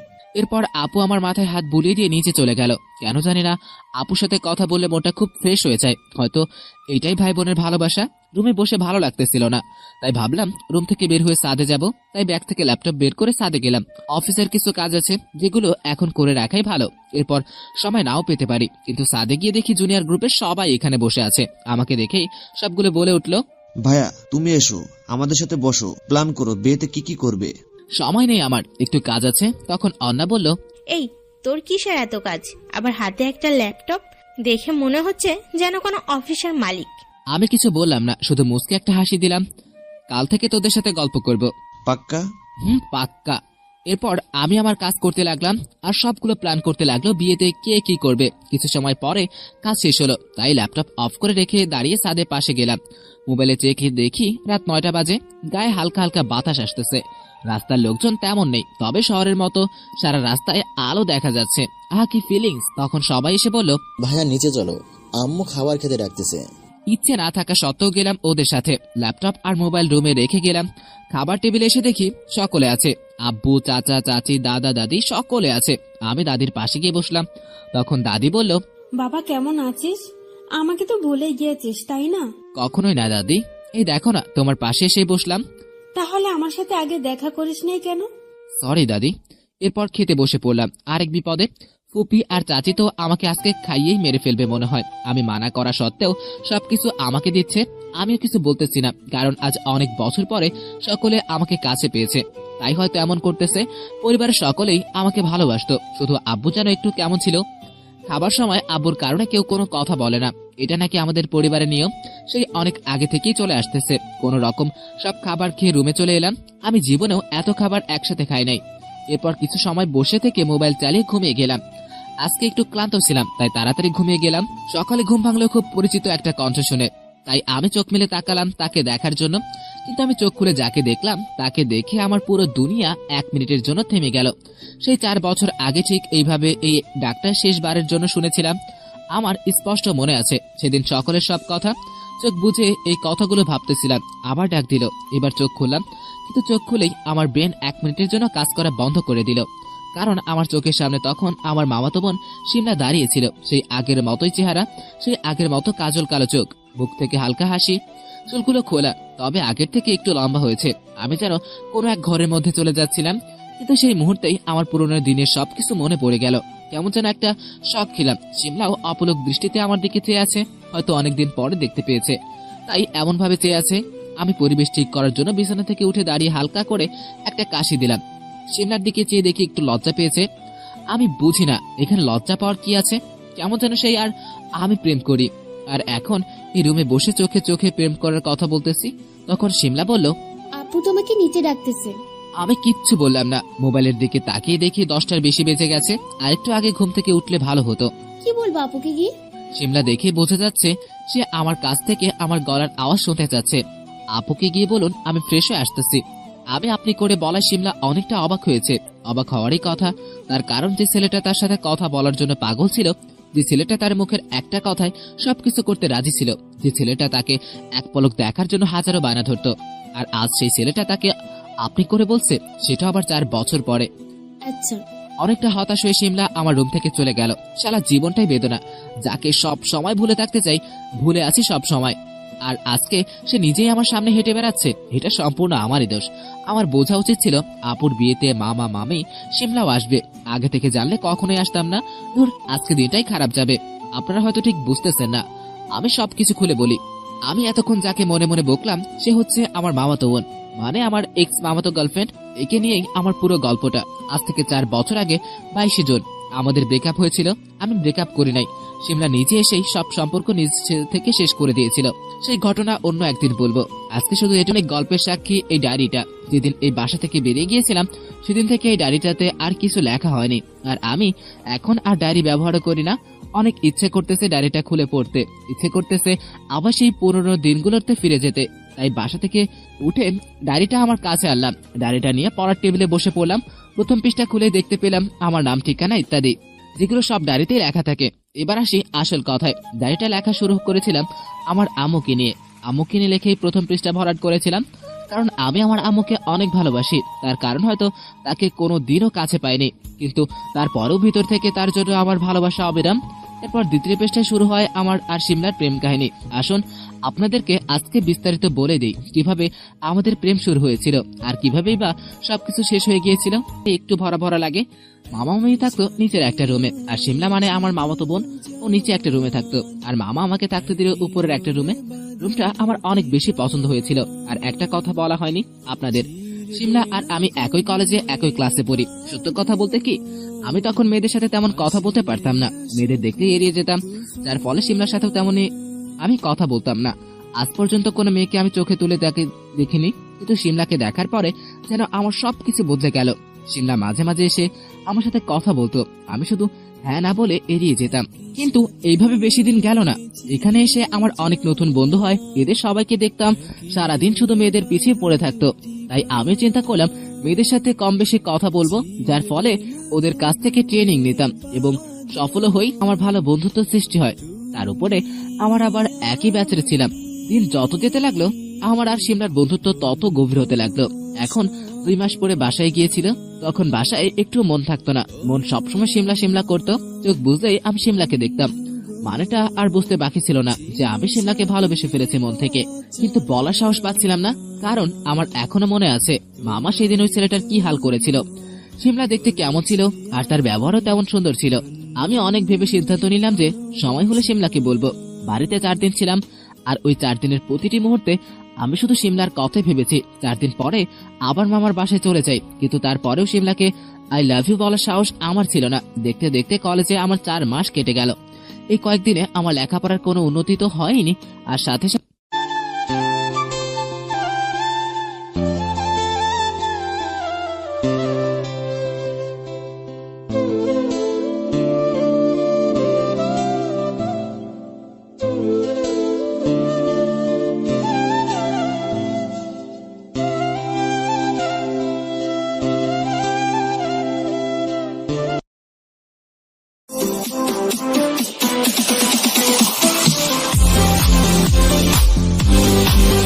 দেখতে পেলাম শুধু মামার চোখে ছাড়া। আমি আর দাঁড়িয়ে না থেকে বাইরে চলে এলাম। পকেটে বাইকের চাবি ছিল, তাই বাইক নিয়ে সোজা খুলনার দিকে রওনা হলাম। সেখানে কিছু কাজ আছে। আর এইদিকে আপু কেঁদে দিয়ে কমতে লাগতো। এইবার খুশি হয়েছে তোমার? আমি অনেক চেষ্টা করে শ্রাবণকে এই বাড়িতে আবার কিছুদিনের জন্য ফিরিয়ে এনেছি। আমি তোমাদের আগেই বলেছিলাম যেন ওর সাথে ভালো ব্যবহার করা হয়, আর কথা বলতে ইচ্ছা না হলে বলো না। তখন শিমলা আপুকে বলল, আপু তুমি শান্ত হও। না, আজকে আমাকে বলতে দে।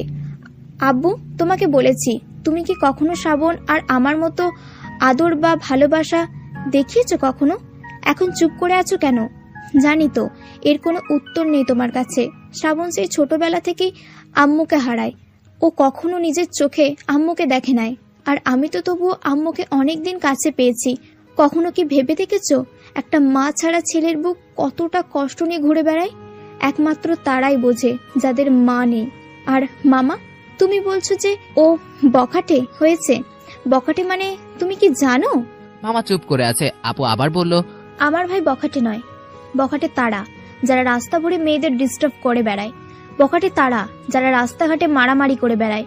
বখাটে তারা যারা মদ গাঁজা খেয়ে বেড়ায়। আর আমার ভাইকে আমি কখনো নিজের চোখে এগুলো করতে দেখি নাই।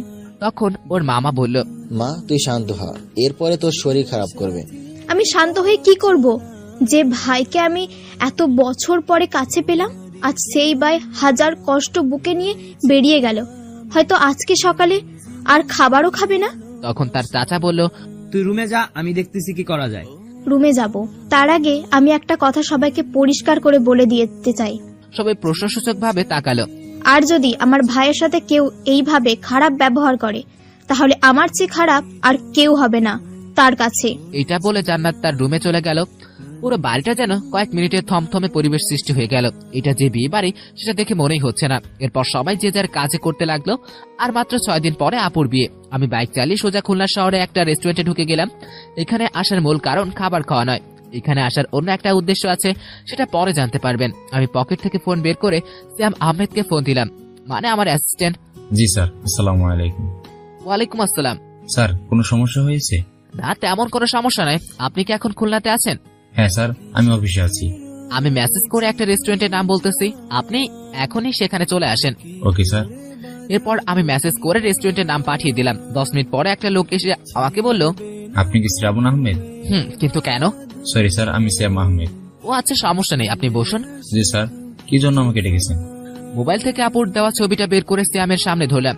এই যে ছেলেটাকে দেখতে পাচ্ছেন, এর সব ডিটেলস আমার কালকের মধ্যে চাই। ওকে স্যার, ছবিটা আমার মোবাইলে দিন, আমি কালকের মধ্যে সব তথ্য এনে দেবো। সিয়াম অনেকটা আমার বয়সী, তাই নাম ধরেই বলি। এরপর সিয়ামের সাথে পরিচয় হয়ে ভালো মন্দ কিছু কথা বলে রেস্টুরেন্ট থেকে বেরিয়ে এলাম। আমি কিছু খাইনি, সিয়াম খেয়েছে। আমাকে খেতে বলেছিল, কিন্তু আপনারা তো জানেন আমার মন খারাপ, আর আমার মন খারাপ থাকলে কেন জানি ক্ষুধা লাগে না, তাই কিছু খেলাম না। মোবাইলে টাইম দেখি সকাল 11টার বেশি বেজে গেছে। এরপর আমি বাইক নিয়ে আমাদের স্কুল মাঠে চলে এলাম। এসে দেখি সাকিব, আরিফ, আরমান 3 জনে এখানে আছে। আমি ওদের কাছে গেলাম, তখন আরমান বলল, কিরে ভাই, তুই এখন এই সময়ে? তাহলে আমি কোথায় থাকবো?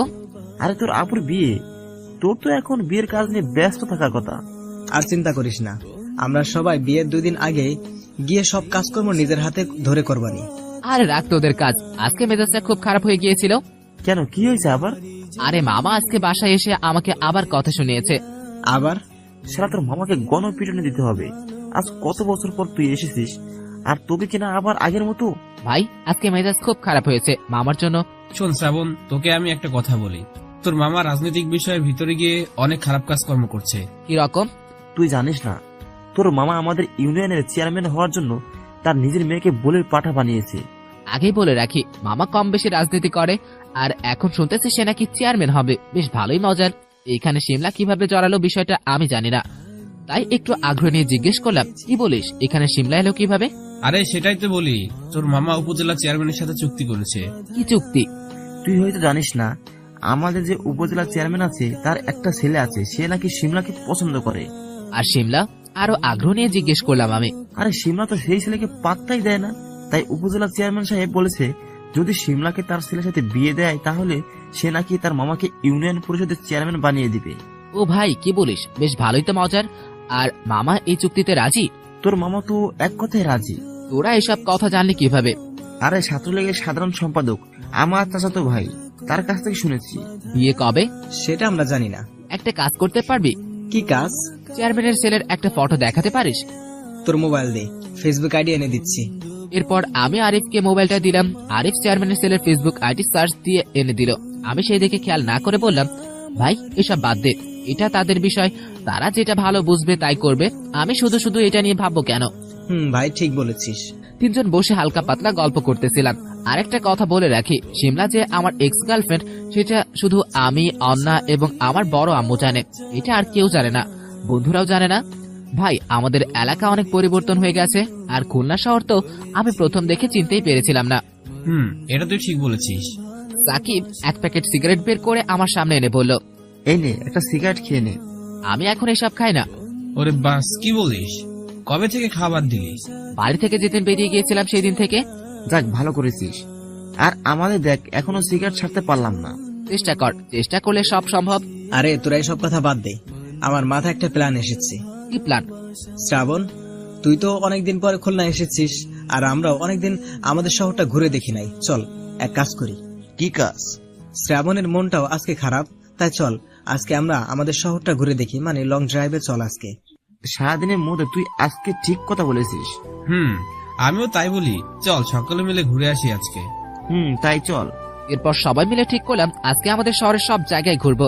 আমরা মোট 4 জন, তাই 2খান বাইক নিয়ে বের হলাম। একটা আমার বাইক আর অন্যটা সাকিবের। সময় তখন 1টার কাছাকাছি হবে। আমি পিছনে বসা, আর আমার সামনে আরিফ বাইক চালাচ্ছে। অন্য বাইকে সাকিব আর আরমান ড্রাইভ করছে অন্যটাতে। রাস্তার চারপাশে সবুজ গাছপালায় ভরা, যার কারণে রাস্তার তেমন রোদ নেই। আহা, সেই ফিলিংস! যারা এমন ভাবে লং ড্রাইভে যান শুধুমাত্র তারাই জানেন এর মজা। তখনই আমার ফোন আসলো। আমি হাতে নিয়ে দেখি অন্না ফোন দিয়েছে। আমি রিসিভ করলাম। ওই কোথায় তুই? এখন বাসায় আসিস না কেন? আসবো না, তুই কি করবি? এখনো মজা করিস আমার সাথে? দেখ, আমি কিন্তু সিরিয়াস। আমিও সিরিয়াস। এবার বল কি হয়েছে? তোর কি ক্ষুধা লাগে না নাকি? সকালে কোথায় খেয়েছিস আর এখন দুপুর হয়ে গেছে, তুই খাবার খাবি না? আরে পাগলি, শান্ত হ। তোকে চিন্তা করতে হবে না, আমি বন্ধুদের সাথে আছি। একটু আগে দুপুরের খাবার খেয়েছি। তুই কি করে পারিস এত স্বাভাবিক থাকতে? ম্যাজিক। ওকে, তাড়াতাড়ি বাসায় আসিস কিন্তু। আপু খুব কান্নাকাটি করতেছে কিন্তু। আচ্ছা রাখ। এরপর ফোন কেটে দিলাম। আসলে আমি এখনো দুপুরের খাবার খাইনি, যেহেতু ফ্রেন্ডদের সাথে এসেছি তাই খাবার তো খেতেই হবে। এর মধ্যে সাকিব বলে উঠলো, আরমান, বাইক এই রেস্টুরেন্টের সামনে থামা, এখানে খাবার সেই টেস্ট। তুই কিভাবে জানলি? আরে আমি একদিন আব্বুর সাথে এসে খেয়েছিলাম। আচ্ছা চলো সবাই এখানে। এরপর আমরা বাইক সাইড করে রেখে রেস্টুরেন্টের ভিতরে গেলাম। সেখানে বসে দুপুরের খাবার খেয়ে নিলাম। এরপর আরো কিছু সময় ঘুরে বাসার দিকে রওনা দিলাম। ঘড়িতে তখন বিকাল 4টা বাজে। বন্ধুদের সাথে বাসায় রেখে এসে আমিও আমার বাসায় চলে এলাম। এসে দেখি বাসায় অনেক লোকজন, বিশেষ করে মেয়েরা বেশি। বুঝতে পারলাম বিয়ের জন্য সবাই এখানে এসছে। বাড়িটা আগের থেকে একটু বেশি ভালো লাগতেছে। তার কারণে হয়তো এই সাজসজ্জা আর লাইটিং এর সব কাজ এখনো হয়নি, হয়তো কালকের মধ্যে হয়ে যাবে। আমি সেদিকে খেয়াল না করে বাইক পাশে রেখে ভিতরে যাব, ঠিক তখনই একদল মেয়ে এসে আমার সামনে দাঁড়ায়। দেখে মনে হচ্ছে আমার সমবয়সী। আর সবচেয়ে বড় কথা হলো এদেরকে কেমন যেন চেনা চেনা লাগতেছে, কিন্তু চিনতে পারতেছি না। তখনই মেয়েগুলোর মধ্যে একজন বলল, কে মিস্টার শ্রাবণ, আমাদেরকে চিনতে পারছেন? মেয়েগুলোর মধ্যে থেকে সামনে যে দাঁড়িয়েছিল সে বলল কথাটা, তার মানে মেয়েটা আমাকে চেনে। খেয়াল করে দেখলাম মেয়েটা দেখতে অনেক সুন্দর, সব মেয়েগুলোর সাথে আলাদা। যে কোনো ছেলে দেখলে 2 মিনিটে তাকিয়ে দেখবে। তবে সিমলার কাছে এই মেয়ে কিছু না, আমি মনে মনে ভাবতেছিলাম। তখন পাশের আরেকটি মেয়ে বলল, ওমন ভাবে কি দেখেন? আমি স্বাভাবিকভাবে বললাম, জি না, চিনতে পারে নাই। আপনারা কারা আর আমার নামই বা জানেন কিভাবে? আমাকে চিনতে পারতেছো না তুমি? জি না, কি আপনি? আমি আর মেয়েগুলো নিচে দাঁড়িয়ে কথা বলতেছিলাম। তখনই উপরে আমার চোখ গেল। তাকিয়ে দেখি সিমলা আমাকে কেমন ভাবে যেন দেখতেছে। সিনেমায় দেখেছি নায়ক অন্য মেয়েদের সাথে কথা বলে নায়িকার অনেক জ্বলে, তাহলে আজকে আমি সেটা আমার এক্স গার্লফ্রেন্ড উপরে ট্রাই করে দেখি। তাই আমি মেয়েগুলোর সাথে একটু হেসে হেসে কথা বলার চেষ্টা করলাম। আরে বুদ্ধু, আমি সুলতানা। মনে নেই আমরা কলেজে 2 বছর একসাথে পড়েছিলাম? ও মনে পড়েছে, হ্যাঁ চিনতে পেরেছি। আর এরা আমাদের ক্লাসমেট ছিল, অর্ণা, পিঙ্কি, ফাতেমা ইত্যাদি নাম বললো। সবাইকে দেখিয়ে সকলের সাথে হালকা পাতলা হেসে কথা বললাম। হঠাৎ করে এই সুলতানা বলল, একটা কথা মনে আছে শ্রাবণ? কি কথা? ইতিমধ্যে সিমলা আমার পিছনে দাঁড়িয়ে শুনতে লাগলো আমরা কি বলতেছি। আমি না দেখার ভান করে কথাগুলো বলেই যাচ্ছি। ওই যে তোমাকে প্রপোজ করেছিলাম আর তুমি সেটা গ্রহণ করছিলে না। ইস, অনেক বড় ভুল করে ফেলেছিলাম। তখন গ্রহণ করে নিলে আজ আমার সুন্দর একটা জিএফ থাকতো। আমি সিমলাকে শুনিয়ে কথাগুলো বললাম। তুমি চাইলে এখনো সেই সুযোগ পেতে পারো। আমি কিছু না বলে একটা হাসি দিয়ে সেখান থেকে চলে এলাম। আর এদিকে সিমলা আমাকে মেয়েদের সাথে কথা বলতে দেখে রেগে ফুলে আগুন। আমি ওকে দেখে স্পষ্ট বুঝতে পারলাম, দেখো এবার কেমন লাগে আমাকে কষ্ট দেওয়া। আমি আমার রুমে এসে দরজা বন্ধ করে দিলাম। এরপর ফ্রেশ হতে গেলাম। ফ্রেশ হয়ে এসে বড় আম্মুকে একটা ফোন দিলাম। কিছু সময় পরে ধরলো। বড় আম্মু, কি করো? কি করবো আব্বু, বসে টিভি দেখতেছি। তোকে ছাড়া একটুও ভালো লাগতেছে না। তুমিও না, চিন্তা করো না, আর মাত্র 5-6 দিন পরে চলে আসবানে। আর শোন, ওখানে কোন রকম ঝামেলা করবি না কিন্তু। আচ্ছা, তোমাকে চিন্তা করতে হবে না। শিহাব কোথায়? শিহাব তো পাশের বাসায় গেছে খেলতে। ও, বড় আব্বু কেমন আছে? ভালোই। এরপর কিছু সময় কথা বলে ফোন রেখে দিলাম। ফোন রেখে দিয়ে আর কিছু না ভেবে সোজা বিছানায় শুয়ে পড়লাম। প্রায় সন্ধ্যা হয়ে এসছে। আমি শান্তিতে ঘুমিয়েছিলাম। তখনই আপু এসে আমাকে ডাক দিল দরজার বাইরে থেকে। আমি ঘুম থেকে উঠে মোবাইলে তাকিয়ে দেখি সন্ধ্যা হতে চলেছে। তাই বিছানা থেকে উঠে চোখে মুখে পানি দিয়ে দরজা খুলে দিলাম। ভাই, তোর ঘুম কেমন হলো? আমি চুপ করে আছি। তখন আপু বলল, কি রে, কথা বলবি না আমার সাথে? এখনো রাগ করে আছিস? বল, কি করলে তোর রাগ কমবে? আমি অনেক অবাক হলাম দেখে। ভালো করে আপুর দিকে চেয়ে দেখি চোখ লাল হয়ে আছে। হয়তো অনেক কেঁদেছে আমার জন্য। আপুর আর কিছুদিন পরে বিয়ে। না, আপুকে আর কষ্ট দেওয়া যাবে না। মনে মনে নিজেকে আমি নিজেই কথাগুলো বললাম। আপুর কাছে গিয়ে চোখ মুছিয়ে দিয়ে বললাম, এই পাগলি, তোর উপরে আমি রাগ করে থাকতে পারি? তোকে আমি আমার নিজের থেকেও বেশি ভালোবাসি। আর আমি কিনা সেই বোনের উপরে রাগ করে থাকবো? আয়না নিজেকে দেখেছিস? তোর মুখের কি অবস্থা করে রেখেছিস? তো আমি কি করব, তুই বলে দে। তুই আমার কাছ থেকে 4 বছর দূরে থেকেছিস, আর এখন শেষ কয়েকটা দিন তোকে কাছে পেলাম।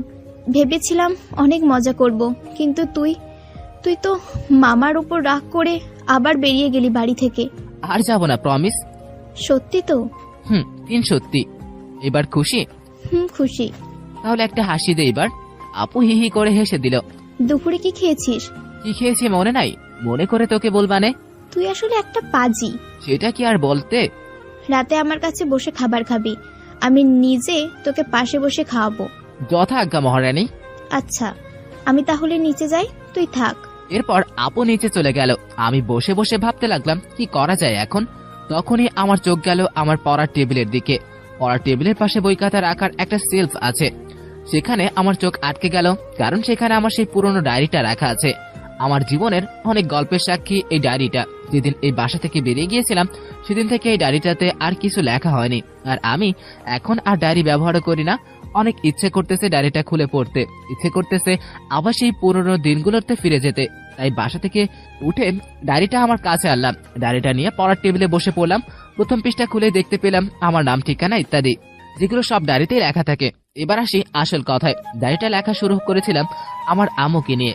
আম্মুকে নিয়ে লিখেই প্রথম পৃষ্ঠা ভরাট করেছিলাম, কারণ আমি আমার আম্মুকে অনেক ভালোবাসি। তার কারণ হয়তো তাকে কোনো দিনও কাছে পাইনি, কিন্তু তারপরেও ভিতর থেকে তার জন্য আমার ভালোবাসা অবিরাম। এরপর দ্বিতীয় পৃষ্ঠায় শুরু হয় আমার আর শিমলার প্রেম কাহিনী। আসুন আপনাদেরকে আজকে বিস্তারিত বলে দিই কিভাবে আমাদের প্রেম শুরু হয়েছিল আর কিভাবেই বা সবকিছু শেষ হয়ে গিয়েছিল। অতীত, তখন আমি ইন্টার প্রথম বর্ষের ছাত্র। খুলনায় একটা নামকরা কলেজে ভর্তি হয়েছি, কিন্তু আমার বাসা সেখান থেকে অনেকটা দূরে। তবে আমার মামার বাসা কলেজের কাছেই, তাই আব্বু সিদ্ধান্ত নিল যে আমাকে মামার বাসাতে পাঠাবে। এতে করে কোনো আপত্তি ছিল না। মামার সাথে আমার সম্পর্ক তখন ঠিক ছিল, আর আব্বু সহজে রাজি হয়ে গিয়েছিল। তার পিছনে অনেক কারণ ছিল। আব্বুর তেমন কোনো কথা আমি শুনতাম না, আর আমার কাজকর্মে আব্বু অনেক অসন্তুষ্ট ছিলেন, কারণ আমার বয়স তখন 17 থেকে 18 মধ্যে। আর এই বয়সের ছেলেরা তখন একটু অন্যরকম থাকে, যেমন ধরেন বিড়ি সিগারেট খায়, দেরিতে বাসায় ফিরে, কারণে অকারণে মারামারি করে। আর আমিও তখন একটু এই রকমই ছিলাম। তার উপরে আবার আম্মু নেই, আমি একটু বেশি খারাপ ছিলাম তখন। লেখাপড়াতেও ভালো ছিলাম না। প্রতিদিন আব্বুর কাছে আমার নামে বিচার আসতো। আপু বা বাড়ির অন্য কারো কারণে আব্বুর কাছ থেকে আমি বেঁচে যেতাম, তাই আব্বু আমাকে বখাটে ছেলে হিসেবেই ভাবতো। আমার সেদিকে কোনো খেয়াল ছিল না, কারণ আগেই বলেছি বয়স আর আমার মামাকে আমি অনেকটাই ভয় পেতাম। তার উপরে আবার মামা অনেক রাগী ছিল। এজন্য আব্বু সিদ্ধান্ত নেয় এরপর থেকে আমাকে মামার বাসায় রেখে পড়াশোনা করবে, যার কারণে আব্বু সহজে রাজি হয়ে যায়। এরপর শুরু হলো আমার নতুন যাত্রা। আমি মামার বাড়ি তেমন একটা যাইনি, যার আম্মু নেই তার আবার মামার বাড়ি দিয়ে কি দরকার। খুব সম্ভবত আমি এর আগে মামার বাসায় 5 থেকে 6 বার গিয়েছি, সেটাও ছোটবেলায়। মামা মাঝে মাঝে আমার বাসায় আসতো। মামাকে ভয় পাওয়ার একটা কারণ ছিল, আর সেটা হলো একদিন আমি স্কুল থেকে বাসায় আসতেছিলাম। তখন আমি ক্লাস 9-এ পড়ি। একা রাস্তা দিয়ে বাসায় যাচ্ছিলাম, কিন্তু হঠাৎ করে রাস্তার পাশে চেয়ে দেখি অনেক লোক দাঁড়িয়ে আছে। সেখানে কি হচ্ছে সেটা দেখার জন্য আমিও গেলাম, কিন্তু সেখানে গিয়ে দেখি মামা একটা ছেলেকে লাঠি দিয়ে মারতেছে আর বলতেছে, তোর বয়স হচ্ছে মাত্র 14 আর তুই কিনা এসেছিস আমার মেয়ের পিছনে লাগতে। তুই জানিস আমি কে? আমার যতগুলো মন্ত্রীর সাথে ছবি আছে সেই সব মন্ত্রীর নামও শুনিস নাই তুই। আমি দেখে খুব ভয় পেয়েছিলাম সেদিন। লোকের কাছে পরে জানতে পেরেছিলাম যে ওই ছেলেটা নাকি আমার মামাতো বোনকে আজও বাজে প্রস্তাব দিয়েছে, আর মামা তাকে শাস্তি দিয়েছে। সেদিন থেকে মামাকে আমি কম বেশি ভয় পেতাম। এরপর আরেকদিনের ঘটনা বলি। মামাদের বাসায় এসেছিল কিছু সময়ের জন্য। সে তার মোবাইল ফোন টেবিলের উপর রেখেছিল, কিন্তু আমি সেই মোবাইল নিয়ে উল্টাপাল্টা টিপে নষ্ট করে ফেলি, যার ফলে সেদিন মামা আমাকে অনেক বকা দেয়। আর সেদিন থেকেই আমি মামাকে অনেক ভয় পাই। আর এটা সুযোগ নিয়েই আব্বু আমাকে মামার বাসায় লেখাপড়া করানোর জন্য পাঠাচ্ছে। এটাই ছিল মামাকে ভয় পাওয়ার মূল কারণ। এরপর যখন কম বেশি বুঝতে শিখি, মানে ইন্টারে পড়া শেষ করে, তখন আবার মামার সাথে আমার অনেক কথা কাটাকাটি হতো। যাই হোক, সেদিকে পরে যাই। আগেই ঘটনাটা শেষ করি। মামা নিজে এসে আমাকে তার বাসায় নিয়ে যায়। মামার বাসায় রুম ছিল 5টা। বাড়িটা অনেক খালি খালি লাগে। আমি যাওয়ার পরে একটু ভরা ভরা লাগে। মামা মামি থাকতো নিচের একটা রুমে, আর শিমলা মানে আমার মামাতো বোন, ও নিচে একটা রুমে থাকতো। আর মামা আমাকে থাকতে দিল উপরের একটা রুমে। রুমটা আমার অনেক বেশি পছন্দ হয়েছিল। আর একটা কথা বলা হয়নি আপনাদের, শিমলা আর আমি একই কলেজে একই ক্লাসে পড়ি। সত্য কথা বলতে কি, আমি তখন মেয়েদের সাথে তেমন কথা বলতে পারতাম না, মেয়েদের দেখলেই এড়িয়ে যেতাম, যার ফলে শিমলার সাথেও তেমনই আমি কথা বলতাম না। আজ পর্যন্ত কোনো মেয়েকে আমি চোখে তুলে দেখিনি, কিন্তু শিমলাকে দেখার পরে যেন আমার সবকিছু বদলে গেল। শিমলা মাঝে মাঝে এসে আমার সাথে কথা বলতো, আমি শুধু হ্যাঁ না বলে এড়িয়ে যেতাম। কিন্তু এইভাবে বেশি দিন গেল না। এখানে এসে আমার অনেক নতুন বন্ধু হয়। এদের সবাইকে দেখতাম সারাদিন শুধু মেয়েদের পিছিয়ে পড়ে থাকতো।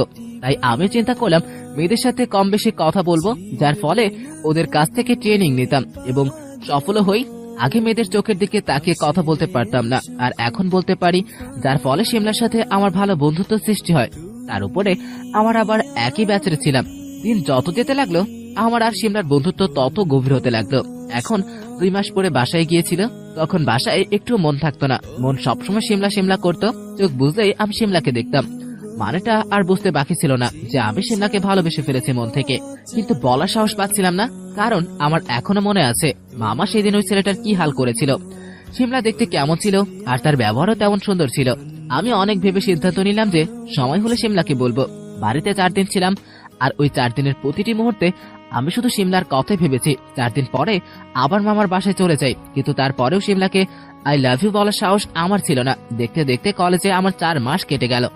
এই কয়েকদিনে আমার লেখাপড়ার কোনো উন্নতি তো হয়নি, আর সাথে সাথে বাজে বাজে অসব অভ্যাসের সাথে আমি জড়িয়ে গিয়েছিলাম। এর মাঝে শিমলাকে আমি মন দিয়ে ভালোবেসেছিলাম।